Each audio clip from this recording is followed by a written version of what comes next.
ایک سوال یہ موصول ہوا ہے کہ حضرت تراویح کی نماز 20 رکعت ہے یا 8 رکعت ہے؟ ہم اب تک 20 رکعت ہی علماء فقہا سے سنتے آئے ہیں اور ہماری مساجد میں بھی جو ہے 20 رکعت ہی ہوتی ہیں سنیوں کی مساجد میں، لیکن کچھ وہابیہ بدعقیدہ بددین غیر مقلدین یہ سوشل میڈیا پر غلاظتیں پھیلا رہے ہیں کہ تراویح کی نماز جو ہے 8 رکعت ہے، 20 رکعت نہیں ہے، حدیث سے ثابت نہیں ہے، اور یہ کہتے ہیں کہ جو ہے علماء فقہا کے اقوال سے بھی ثابت نہیں ہے اور اس کا کوئی پروف نہیں ہے، شریعت میں اس کی کوئی دلیل نہیں ہے۔ تو اس کے بارے میں رہنمائی فرمائیے۔ تو جواب ملاحظہ فرمائیے کہ تراویح کی نماز یہ 20 رکعت ہے اور 20 رکعت پر صحابہ کا اجماع ہے۔ کس کا اجماع ہے؟ صحابہ اکرام کا اس بات پر اجماع ہے کہ تراویح کی نماز یہ 20 رکعت ہے۔ اور صحابہ کا اجماع کیا ہوتا ہے؟ آج کے بدعقیدہ وہابیہ دیوبندی تبلیغی جماعت جو ہیں، جو انکار کرتے ہیں، بالخصوص یہ یعنی غیر مقلدین جو اعتراض کرتے ہیں، انہیں تو پتہ ہی نہیں ہے کہ اجماع امت کیا ہے، اجماع صحابہ کیا ہے، یعنی صحابہ کا کس بات پر اجماع ہے، تو اس کے بارے میں ان کو مسائل تو معلوم نہیں ہیں، وہ بلا وجہ جو ہے غلاظتیں بکتے رہتے ہیں، وہ دین سے کافی دور ہیں اور جو ہے شریعت سے ان کا کوئی شریعت سے ان کو کوئی جو ہے سروکار نہیں، اور جو ہے بلا وجہ جو ہے بغیر کسی جو ہے وجہ کے ائمہ مجتہدین خصوصیت کے ساتھ حضرت امام اعظم، حضرت امام مالک، حضرت امام شافعی، حضرت امام احمد بن حنبل، اور پھر جو ان کے شاگرد ہیں خصوصیت کے ساتھ امام اعظم کے جو حضرت امام ابو یوسف، امام محمد، امام ظفر اور عبداللہ ابن مبارک، ان پر طعن و تشنیع کرتے ہیں۔ تو یہ ائمہ مجتہدین رضوان اللہ علیہم اجمعین ہیں، ان کی عظمت و رفعت کو یہ جو ہے غیر مقلدین وہابیہ دیابنہ کیا سمجھ سکتے ہیں؟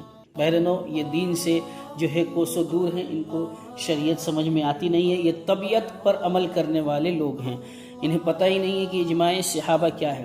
بہرنو ان کی نالج کے لیے ہم بتا دیتے ہیں، فقال الفقہاء، علماء ربانیین فقہاء اہل سنت نے یہ ارشاد فرمایا، الادلۃ اربعۃ کتاب اللہ، یعنی ادلہ 4 ہیں، کسی چیز کو ثابت کرنے کے لیے دلائل شرعیہ یہ جو ہے 4 ہیں، ادلہ اربع جن کو بولتے ہیں۔ پہلی چیز کیا ہے؟ پہلی دلیل کیا ہے؟ کتاب اللہ عز وجل، وہ اللہ کی مقدس و متبرک کتاب، اللہ کا مقدس کلام قرآن مقدس۔ وہ دوسری دلیل وسنت رسول اللہ صلی اللہ علیہ وسلم، دوسری دلیل کیا ہے؟ آقا کائنات صلی اللہ علیہ وسلم کی سنت، ان کا طریقہ، ان کا فرمان عالی شان، اور ان کی زبان فیض ترجمان سے جو آبدار کلمات موتیوں کی طرح جو ہیں نکلے وہ ہیں۔ اور تیسری دلیل و اجماع الامہ، تیسری دلیل کیا ہے؟ امت کا اجماع ہے، یہ بھی دلیل شرعی ہے لیکن انہیں پتہ ہی نہیں۔ اور چوتھی دلیل کیا ہے؟ والقیاس، اور چوتھی دلیل قیاس ہے۔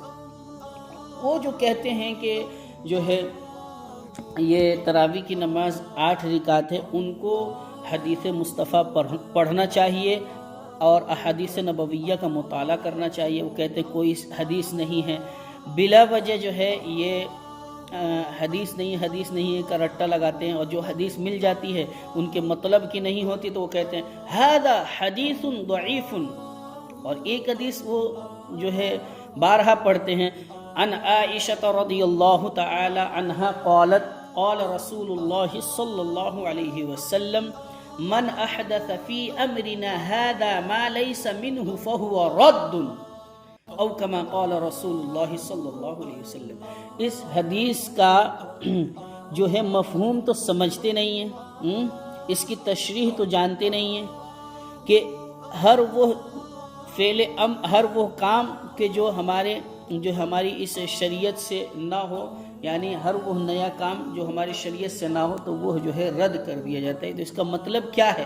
اس کا مطلب یہ ہے کہ ہر وہ بدعت جو بدعت سیئہ ہے، نہ کہ بدعت واجبہ، نہ کہ بدعت مباحہ، نہ کہ بدعت مستحبہ، نہ کہ بدعت محرمہ، تو یہ بدعات جو ہیں یہ مراد یہاں نہیں ہے۔ یہاں کل بدعت ضلالہ وکل ضلالۃ فی النار سے یہاں کون سی بدعت مراد ہے؟ بدعت سیئہ، یعنی کل بدعت سیئہ، ہر وہ بدعت جو گمراہی کی طرف لے جائے، ہر وہ بدعت جو ہے ضلالت اور گمراہی ہے، ہر وہ بدعت جہنم کی طرف لے جانے والی ہے، جو بدعت قرآن مقدس کے مخالف ہو، جو احادیث نبویہ کے مخالف ہو، جو اقوال صحابہ کے مخالف ہو، جو اقوال ائمہ مجتہدین، علماء، فقہاء، صوفیاء، نقباء، نجباء، محدثین، مفسرین، اغواث، ابدال، اوتاد، اقطاب، افراد کے اقوال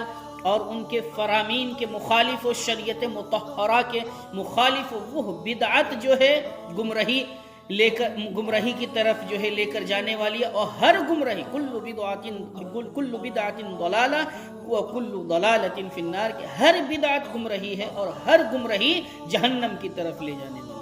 تو جو قرآن کی مخالفت میں جو بدعت ہے تو وہ جو ہے جہنم کی طرف لے کر جانے والی ہے۔ وہابیوں کچھ جو ہے پڑھ لو، کچھ کتابیں پڑھ لو، کم از کم کچھ کتابیں پڑھ لی ہوتی تو تمہیں پتہ چلتا کہ جو ہے تراویح 8 رکعت نہیں ہے بلکہ تراویح 20 رکعت ہے۔ اس پر جو ہے علماء، فقہاء، محدثین جو ہے اور صحابہ اکرام کا، خصوصیت کے ساتھ صحابہ کا اجماع ہے اس بات پر کہ تراویح 20 رکعت ہے۔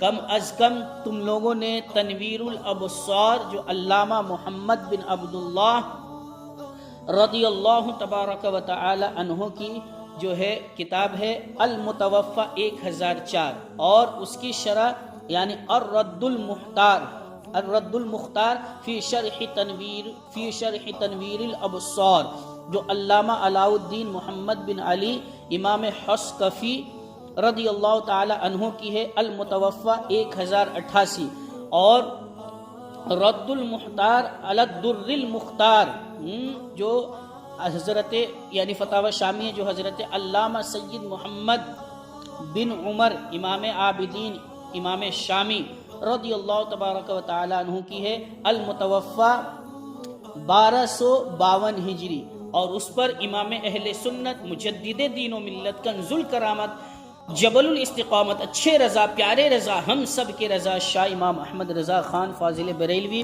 نور اللہ مرقدہ نے حاشیہ چڑھایا جس کو جد الممتار علی رد المحتار حاشیہ شامی کے نام سے جو شائع ہے امام اہل سنت مجدد دین و ملت الشاہ امام احمد رضا رضی اللہ تبارک و تعالی عنہ، المتوفی 1340 ہجری۔ کم از کم یہ فقہ کی بہت عظیم کتابیں ہیں، بہت جو ہے معتبر کتابیں، کم از کم ان جو ہے کتابوں کا ہی مطالعہ کر لیا ہوتا، لیکن تم مطالعہ تو کرو گے نہیں، صرف پورے ڈھول کے پول بنے ہوئے ہو، آقا کائنات صلی اللہ علیہ وسلم کی حدیث کا انکار فوراً کہ نہیں تراویح کی نماز جو ہے 20 رکعت نہیں 8 رکعت ہے، یہ شریعت تمہارے ابا کی ہے کیا؟ معاذ اللہ، 100 بار معاذ اللہ، شریعت کا تم نے کھلواڑ جو ہے بنا رکھا ہے۔ آقا کائنات صلی اللہ علیہ وسلم نے ارشاد فرمایا عن ابی ہریرہ رضی اللہ تعالی عنہ قال قال رسول اللہ صلی اللہ علیہ وسلم یکون فی آخر الزمان دجالون کذابون یأتونکم من الاحادیث بما لم تسمعوا انتم ولا آباؤکم فإیاکم وإیاہم لا یضلونکم ولا یفتنونکم او کما قال رسول اللہ صلی اللہ علیہ وسلم۔ ارے وہابیوں، غیر مقلدین، کچھ شرم کرو، حیا کرو کہ تم حدیث مصطفیٰ کا انکار کرتے ہو۔ تو یہ آقا کائنات صلی اللہ علیہ وسلم کی یہ حدیث ایک دم صادق آتی ہے، یہ حدیث تم ہی لوگوں کے لیے جتنے بد عقیدہ ہیں، بد دین ہیں، بد مذہب ہیں، دجال ہیں، کذاب ہیں، انہی لوگوں کے لیے آقا کائنات صلی اللہ علیہ وسلم نے اپنی زبان فیض ترجمان سے یہ جو ہے جملے ارشاد فرمائے۔ کہ آخر زمانے میں دجال اور کذاب پیدا ہوں گے، ایسی ایسی باتیں لے کر آئیں گے جنہیں نہ تم نے سنی ہوں گی نہ تمہارے آبا و اجداد نے سنی ہوں گی، بس وہی ہے۔ دیکھو تو حدیث سے کوئی ثبوت نہیں ملتا کہ اب دیکھو پروف دیکھو حدیث مصطفیٰ سے۔ عن ابی ہریرہ رضی اللہ تعالی عنہ قال قال رسول اللہ صلی اللہ علیہ وسلم من قام رمضان ایمانا و احتسابا غفر له ما تقدم من ذنبه۔ بتاؤ حدیث مصطفیٰ ہے، امام بخاری نے بھی اس کو روایت کیا، امام مسلم نے بھی اس کو روایت کیا ہے، اور امام مسلم نے جلد اول صفحہ نمبر 259 پر اس حدیث مصطفیٰ کو ذکر فرمایا، اور علامہ خطیب تبریزی نے امام خطیب تبریزی نے مشکات المصابیح جلد اول اور صفحہ نمبر 114 پر اس حدیث مصطفیٰ کو ذکر فرمایا ہے۔ اور پھر عن سائب بن یزید رضی اللہ تعالی عنہ قال كنا نقوم في زمن عمر بن الخطاب رضی اللہ تعالی عنہ ب20 رکعة والوتر۔ دیکھو حضرت امام بیہقی نے اس کو جو ہے ذکر فرمایا ہے شعب الایمان میں جلد دوم صفحہ نمبر 699 پر اس حدیث مصطفیٰ کو ذکر فرمایا۔ اور علامہ ملا علی قاری رضی اللہ تبارک و تعالی عنہ کیا فرماتے ہیں، جو 10ویں صدی کے مجدد ہیں، ارے تم تو مجدد کو مانتے نہیں، تم تو ائمہ مجتہدین کو مانتے نہیں، نہ تم پہلی صدی کے مجدد کو مانتے ہو، نہ دوسری صدی کے مجدد کو مانتے ہو، نہ تیسری صدی کے مجدد کو مانتے ہو، تو تم 10ویں صدی کے مجدد کی بات کیا مانو گے؟ حضرت علامہ ملا علی قاری کی یا حضرت سائب بن یزید ہیں، وہ فرماتے ہیں، سائب بن یزید رضی اللہ تبارک و تعالی عنہ فرماتے ہیں کہ ہم صحابہ اکرام حضرت فاروق اعظم رضی اللہ تبارک و تعالی عنہ کے زمانے میں 20 رکعت تراویح اور وتر کی نماز پڑھتے تھے، یعنی 20 رکعت تراویح کی نماز اور پھر وتر کی نماز پڑھتے تھے۔ اب بتاؤ 20 رکعتن کے الفاظ آئے ہیں کہ نہیں؟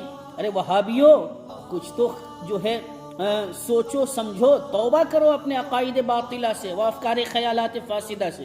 اللہ کو کیا منہ دکھاؤ گے؟ مصطفیٰ جان رحمت صلی اللہ علیہ وسلم کی حدیث کو جو چینج کرتے ہو، آقا کائنات کی بارگاہ میں کس منہ سے جاؤ گے؟ کیا حشر ہوگا تمہارا؟ کیا حشر ہوگا تمہارا؟ اللہ تبارک و تعالی کے مقدس و متبرک رسول کی حدیث کو بھی تم نے جھٹلا دیا۔ اب سنو، حضرت علامہ ملا علی قاری مرقات شرح مشکات یعنی جلد نمبر 2 جلد دوم میں صفحہ نمبر 175 پر ارشاد فرماتے ہیں، کیا فرمایا؟ قال النووی، حضرت امام نووی فرماتے ہیں فی الخلاصہ، خلاصہ میں اسنادہ صحیح، یہ سائب بن یزید والی جو حدیث ہے اس میں جتنی اسناد ہیں، جتنے راوی ہیں، سب کے سب صحیح ہیں۔ یعنی علامہ امام نووی فرماتے ہیں خلاصہ میں کہ اس روایت کی اسناد صحیح ہے، نہیں تو تم تو یہ کہہ دو گے کہ ھذا حدیث ضعیف، یہی تمہارا رٹا لگایا ہوا ہے، بچے کو تم یہ رٹوا دے تو ھذا حدیث ضعیف، شرم نہیں آتی، حیا نہیں آتی؟ تم کہتے ہو کہ 20 رکعت تراویح کی نماز نہیں، 8 رکعت۔ بتاؤ کہ آقا کائنات صلی اللہ علیہ وسلم کی حدیث کیا ہے؟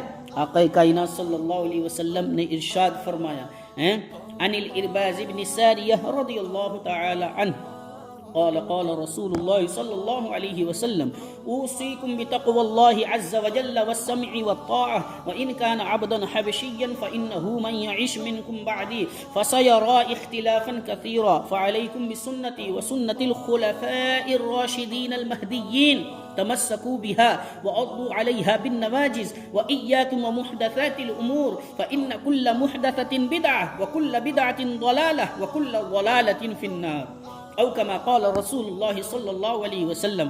تم سمجھو کہ آقا کائنات صلی اللہ علیہ وسلم نے فرمایا میرے غلاموں تم میری سنت کو لازم پکڑو اور میرے خلفائے راشدین کی سنت کو لازم پکڑو۔ تو خلفائے راشدین میں کیا صدیق اکبر نہیں ہیں، فاروق اعظم نہیں ہیں، عثمان غنی نہیں ہیں، مولا علی نہیں ہیں، امام حسن مجتبی نہیں ہیں؟ اگر تمہارے نزدیک نہیں ہے تو تم کہہ دو کہ ہم آقا کائنات صلی اللہ علیہ وسلم کے جو خلفاء ہیں، خلفائے راشدین کی ہم پیروی نہیں کرتے، ہم نہیں مانتے، لیکن لوگوں کو ورگلانے کے لیے تو تم کہتے ہو کہ نہیں ہم مانتے ہیں، لیکن دل سے تم مانتے نہیں، زبان سے ضرور کہتے ہو کہ ہم مانتے ہیں۔ حضرت یزید بن رومان کیا فرماتے ہیں؟ ان یزید بن رومان رضی اللہ تعالی عنہ قال کان الناس یقومون فی زمن عمر بن الخطاب رضی اللہ تعالی عنہ فی رمضان ب23 رکعہ۔ دیکھو حضرت امام مالک نے اپنی موطا میں اس حدیث کو ذکر فرمایا، جلد نمبر 1 صفحہ نمبر 115 پر حضرت یزید بن رومان رضی اللہ تعالی عنہ ارشاد فرماتے ہیں کہ حضرت فاروق اعظم کے زمانے میں لوگ 23 رکعت نماز پڑھتے تھے، یعنی 20 رکعت تراویح کی نماز پڑھتے تھے۔ وہابیوں غیر مقلدین سنو غور سے، کیا فرمایا؟ فی رمضان ب23 رکعہ، 23 رکعت، 20 رکعت تراویح اور 3 رکعت وتر کی نماز پڑھا کرتے تھے حضرت فاروق اعظم رضی اللہ تعالیٰ عنہ کے زمانے میں۔ اب بتاؤ فاروق اعظم خلفائے راشدین میں سے ہیں کہ نہیں ہیں؟ یہ تمہارے اوپر چھوڑتا ہوں، ٹھیک ہے؟ اگر تم انکار کرتے ہو تو آقا کائنات صلی اللہ علیہ وسلم کی حدیث ہے، مشکات المصابیح میں بھی اس کو ذکر فرمایا ہے، حضرت امام ترمذی نے بھی ذکر فرمایا۔